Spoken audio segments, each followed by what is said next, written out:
So a little over 4 years ago today, I reviewed ACDC's second live album, simply entitled Live.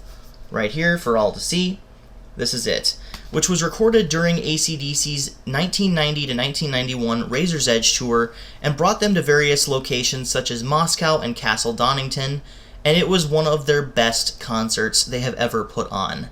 Even though Brian Johnson's voice was arguably fading at the time, the energy found in those concerts is second to none ACDC. So now that we're returning to our ACDC discography to cover the albums that we missed, let's talk about the 2-disc version of it, the ACDC Live 2-CD Collector's Edition, which is arguably pretty much the exact same thing, except for the fact that it includes a modified set list with a lot of different songs that weren't on the original. So, to get started, the original had 14 songs on here. You can read them right there. Thunderstruck, Shoot to Thrill, Back in Black, Who Made Who Heat, Seeker the Jack, Money Talks, Hell's Bells, Dirty Deeds, Whole Lotta Rosie, You Shook Me All Night Long, Highway to Hell, TNT, and of course the 14th track for those about to rock, We Salute You. So, the second version of this, the 2-CD Collector's Edition, could have just added another disc, slapped another disc on there with the extra songs and called it good. However, they didn't do that. They actually tweaked the CD set list of the songs on here. So you got Thunderstruck, Shoot to Thrill, Back in Black, and then there's Sin City. So they add a couple of them in there, take them out, and put them on the second disc. So it's a little bit shuffled around. It's not necessarily the same experience, I would say, as listening to AC/DC Live here. So it's pretty much an entirely new album when it comes down to it.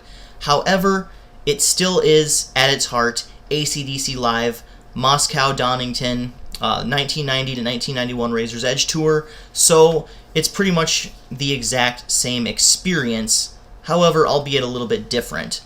And that means that the same problems that I had with AC/DC Live, I also have with its spiritual successor. Even though there are a lot of new songs on here, it still has a lot of glaring omissions, as well as some pretty evident flaws.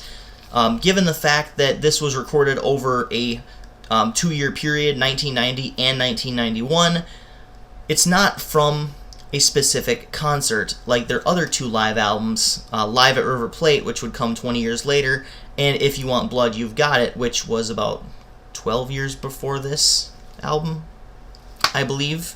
14 years, that's what it was, which was 14 years prior. Those albums took place at single venues, specific concerts. They just recorded a single concert.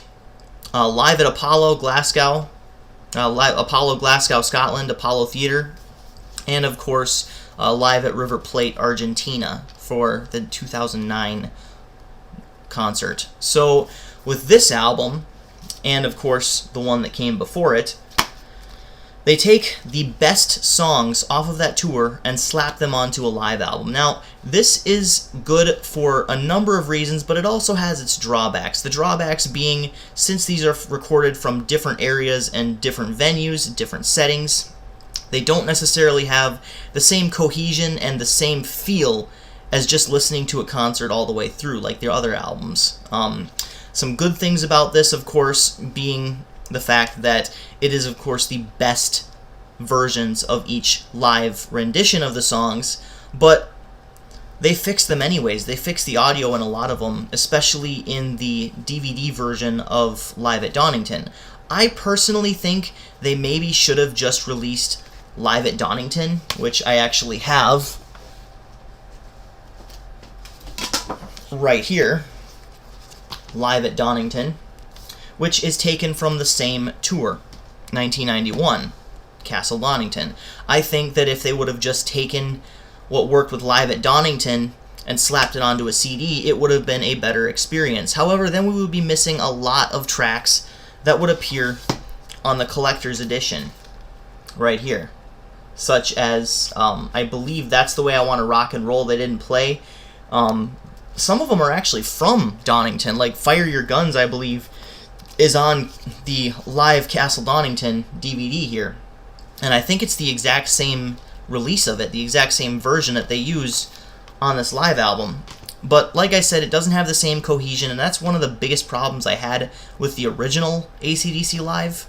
So that definitely translates over into its successor, the 2 CD Collector's Edition. So when it comes down to it, would I get the original over the 2 CD? Hell no. The Collector's Edition is 10 times better. Even though I have the exact same thoughts and the exact same feelings on both albums, I think the additional songs definitely add some weight to what was currently missing, and some glaring omissions, including Let There Be Rock and High Voltage, that didn't appear in any way, shape, or form on the original, just make sense here. They make sense to put them back on the original right there, and it adds some stuff off of, say, Powerage, like Sin City. Even though it's not necessarily my favorite version of Sin City, it's nice to have it there to listen to whenever you want to. So when it comes to whether or not this album is a better live album than this, I would say yes, but there are also a couple of glaring omissions off of this album.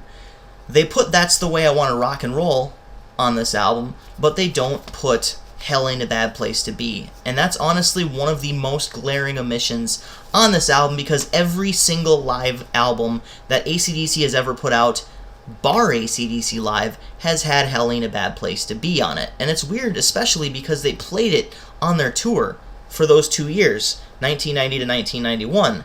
And they had some really good versions of it, especially at Castle Donington. So it's actually kind of shocking that they didn't put it on there. But, you know, I guess they had some limited space on the CD. They got 12 songs on the first CD and 11 songs on the second, so there's 23 songs here. It's a pretty meaty album, but when it comes down to it, it's missing a couple of the songs, bona fide classics, no pun intended. So when it comes down to what I would rank live in comparison with their other live albums, If You Want Blood, You Got It, Live at River Plate, and of course I'll just throw Live in Paris, I would definitely say that this is on the stronger end of Live at River Plate, but I would say it's definitely weaker than the Bon Scott albums. So I'm going to give it the same rating as I gave the original live, and that's 8 out of 10. It is a decent live effort, and it is definitely one of their better concerts and their more well-known concerts due to the fall of the Soviet Union and everything that was going on during that time as well. So it's definitely worth a listen. It's got some great songs on it, 23 songs. It's the Collector's Edition, so make sure if you're going to get it that you see that little white lettering right there, because otherwise you might just get the original live. But that's really all I have to say. This is Midnight Strike 3625, 8 out of 10, keep calm and rock on.